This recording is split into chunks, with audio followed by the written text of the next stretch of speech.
নমস্কার সবাইকে, বিথিকাস কুকিং প্যাশনে তোমাদের সবাইকে স্বাগত। আজকে আমি তোমাদের সাথে শেয়ার করছি আলু, ঝিঙে আর মৌরি বাটা দিয়ে রুই মাছের ঝোল। এখানে আমি 6 টুকরো রুই মাছ নিয়ে নিয়েছি।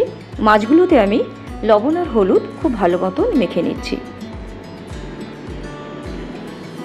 কড়াতে দিয়ে দিয়েছি পরিমাণ মতন সর্ষের তেল। তেলটা খুব ভালোভাবে যখন গরম হয়ে যাবে তখন আমি মাছগুলো দিয়ে ভেজে তুলে নেব। মাছগুলো আমি এখানে একটু কড়া করে ভেজে নিয়েছি।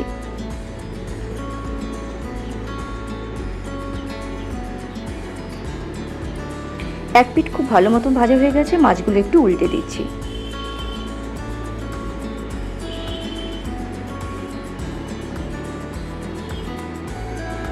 এবারে মাছগুলো আমি তুলে নিচ্ছি।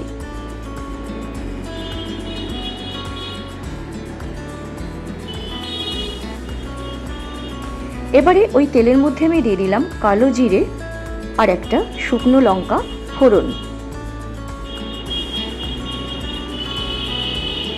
এবারে দিয়ে দিচ্ছি আলু আর ঝিঙে। আলু আর ঝিঙেগুলো আমি লম্বালম্বি ফালি ফালি করে কেটে নিয়েছি।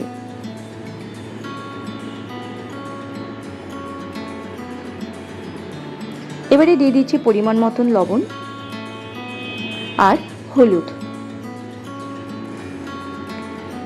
এবার একটু সামান্য নেড়ে নিয়ে এটাকে একটু ভাজতে দিচ্ছি।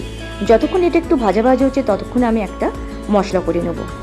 এখানে মিক্সির জারের মধ্যে আমি দিয়ে দিলাম কাঁচা লঙ্কা, আদা আর দিয়ে দিচ্ছি 1.5 চা চামচ মৌরি। জল দিয়ে দিলাম। মশলাটা এবার বেটে নিচ্ছি।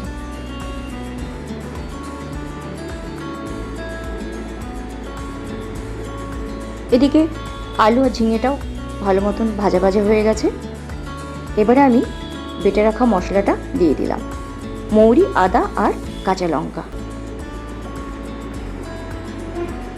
একটু নেড়ে চেড়ে আমি ঢাকা দিয়ে খুব ভালো করে কষিয়ে নেব। 2 মিনিট মতন আমি ঢাকা দিয়ে রাখছি। ঝিঙে থেকে একটু জল ছেড়েছে, খুব ভালো মতন কষানো হয়ে গেছে। এবার আমি দিয়ে দিলাম পরিমাণ মতন জল। এবার আমি ঢাকা দিয়ে 4 মিনিট মতন রেখে দিলাম। ঢাকাটা তুললাম। আলু, ঝিঙে ভালো মতন সেদ্ধ হয়ে গেছে। এবারে ভেজে রাখা মাছগুলো দিয়ে দিচ্ছি। এইবারে কিন্তু আমি আর ঢাকা দেব না। এবারে আমি আলগা করে 2 মিনিট মতন ফুটিয়ে নেব, যেহেতু মাছটা আমি খুব কড়া করে ভেজে নিয়েছিলাম। এখানে আর বেশি ঢাকা দিয়ে রান্না করার কোনো দরকার নেই। লবণের পরিমাণটা আমি মাঝখানে একটুখানি চেক করে নিয়েছিলাম, একটু কম ছিল। যেহেতু এটা পাতলা ঝোল, একটু লবণ লাগলো, আমি লবণটা একটু দিয়ে দিলাম।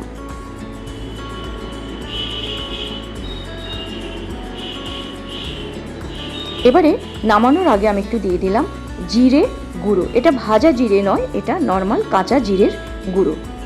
এবার আমি নেড়েচেড়ে ঝোলটা নামিয়ে দেবো।